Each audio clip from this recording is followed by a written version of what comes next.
And here are the standings after 9 rounds in the FIDE Candidates Final 2016. Sergei Karyakin and former world champion Vichy Anand with 5.5. Levin Aronian and Fabiano Caruana with 5. Anish Giri with 4.5.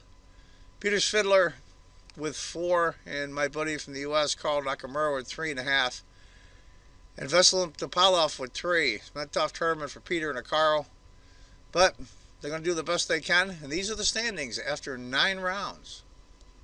Hi, folks. John Cordisco back again. Round 10 of the Moscow FIDE Candidates Final, or World Chess Candidates Final, as some call it, 2016 edition.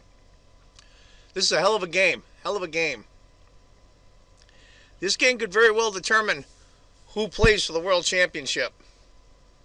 As white from the United States, Fabiano Caruana was having a hell of a tournament.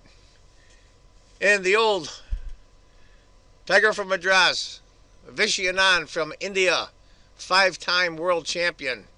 Vichy won the candidates last year against what everybody thought, and he's right in the hunt again. Not bad for an old guy. So let's get to it. It's going to be an English 4 nights. Caruana is white, Anand is black.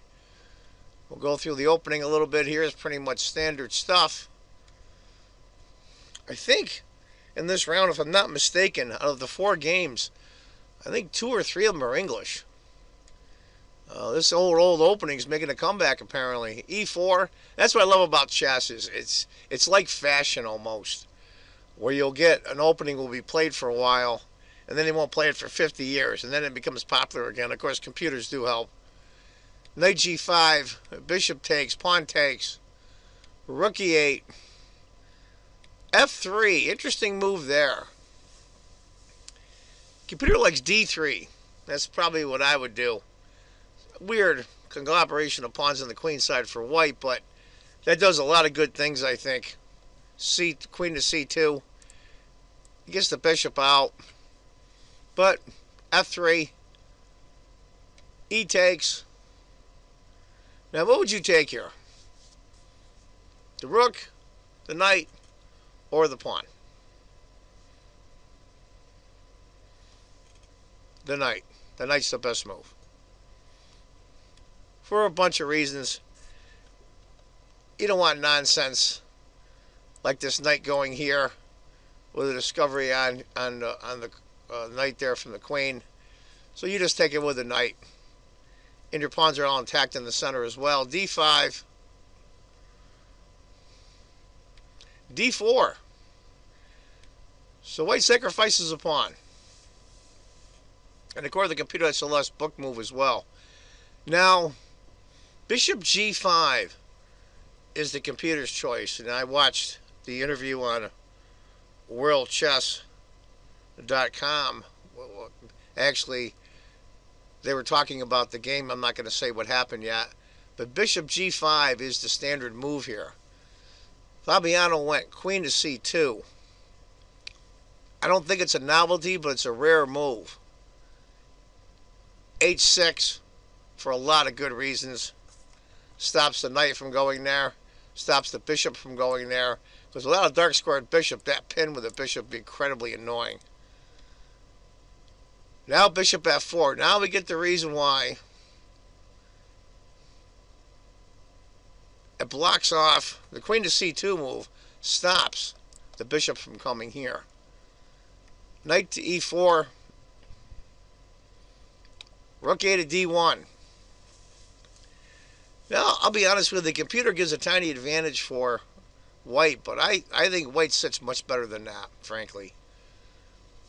Both of his rooks are in play for white.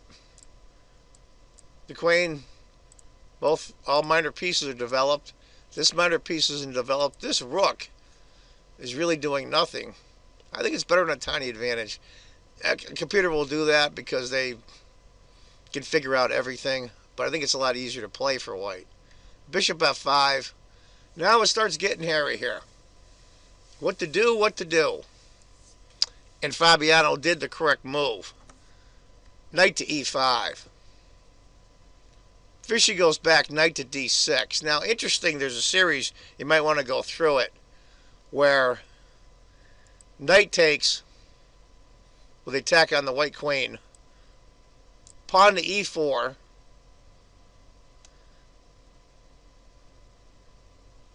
threatening the bishop, knight takes the rook, pawn takes the bishop. It gets pretty crazy. You might want to pause the video or set up a chessboard and go through it with yourself. Knight to d6, e4, bishop h7. Now look at that pawn center for white. I think white sits very well here. Queen to e2, knight e7. That I'm not so sure of. Maybe queen to e7, rook to e7, knight e7. And this is a move that Fabiano did. He took a long time thinking about it. It's not even on the list of candidate moves for the computer. Now the candidate moves are rook d to e1, a4, and knight takes c4. Outright winning a pawn. And Fabiano thought for a long time. And I give the kid credit. He went for it. He played bishop takes h6. Now the computer shows it as a tiny advantage for black, but the problem is these variations are so complicated, and that's where I love chess with people rather than computers. Computers have no emotions, they have no feelings, they have no time pressure, worries. They're just machines. And Fabiano's taking a calculated risk. G takes for Anand. He sacrificed a piece. Queen to h5. Now that shows 0.00 on the computer, but computers don't make mistakes in defense, people do. And that's what Fabiano was counting on. We're on move 19, and a lot of times being eaten up by Anand. Knight. He decides to give back the piece right away. Give you an idea, if bishop had taken instead, winning the pawn, bishop takes, f5, queen takes, knight takes, queen e6 check, king h8, knight f7 check, king, knight takes the queen. We get the idea. We'll go through the rest here. The rest of it is just pointless. Black loses. So that pawn wasn't so free. E takes f5. He gave the piece back, so that way the queens will come off the board. Now Fabiano's faced with a choice. The material is now even. White with a slight advantage. The end game is kind of miserable for black. So we decided to trade queens. Didn't really have a lot of choice. I think all the other moves were actually worse. Pawn takes.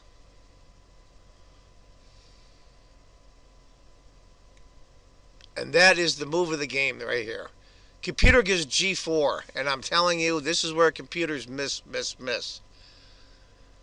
Second choice is rook to b1. Third choice, not by much of a third choice, is f6. And I like f6 the best out of all of them. That pawn is there forever. How's this knight going to get to it? How's this bishop going to get to it?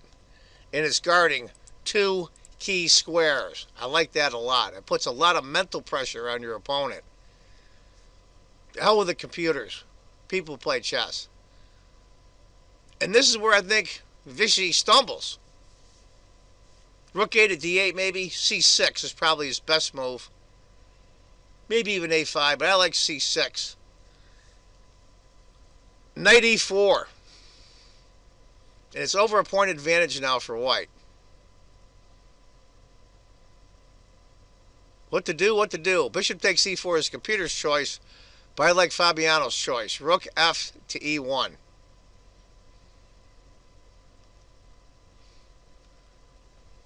If you're wondering whether the knight takes the pawn is a good move, knight takes, rook to d2, rook over, the bishop takes, Knight checks. King f2. It's an even game. Why do that? So he went rook f to e1. Now the smart move is to go back.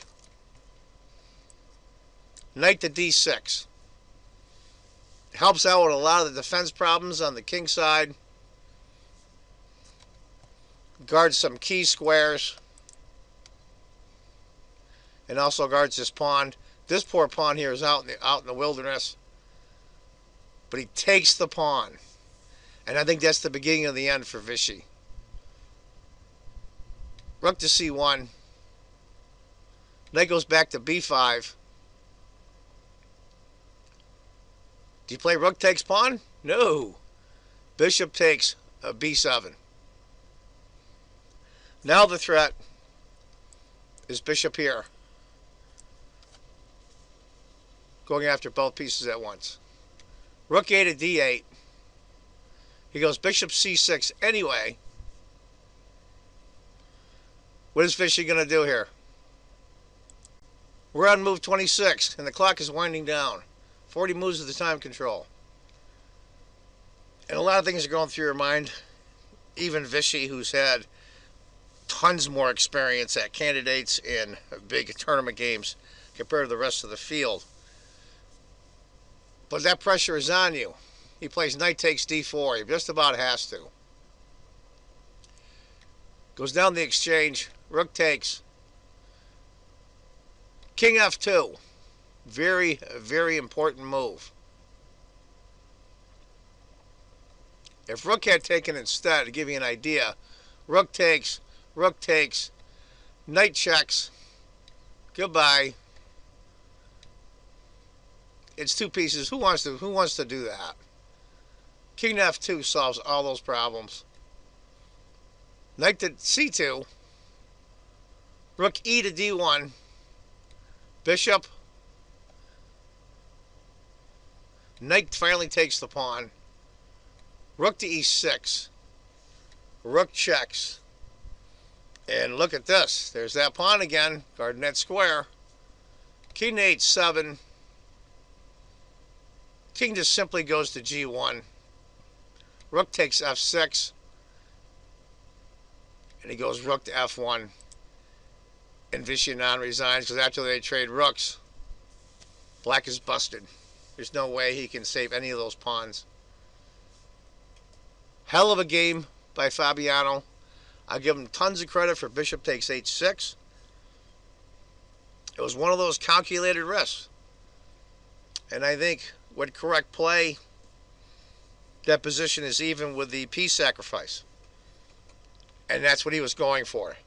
If there's only two results to a sacrifice, one is a draw and one is a win, you go for it. And around round 10 of the candidates, Fabiano's first candidates, he's even younger than Carlsen. He's fairly young, real young. And he did it. Good for him. Of course, I'm an American, so go USA. I feel bad for Vichy. I saw him at his face of the press conference. He didn't speak one word. I think he was required under his contract to appear at the press conference. And rightfully so, the commentator running the press conference didn't push Vichy to talk, which was very cool on his part. As you could tell, he was just heartbroken. So there it is. Fabiano Caruana wins. He is now tied for first place with Sergei Karyakin from Russia. And right behind them with 5.5 is Vichy Anand and Levin Aronian. It's anybody's tournament, but having an American in the first place after 10 rounds, I'll tell you, I'll be 60 years old this November. I've been waiting since 1972, since the Fisher match for an American getting a world championship. And this is very close. It's very close. Only 4 more rounds to go. Anyway, folks, as they always say, if you think chess is just a game, you're not playing it right. Take care, folks. Bye-bye.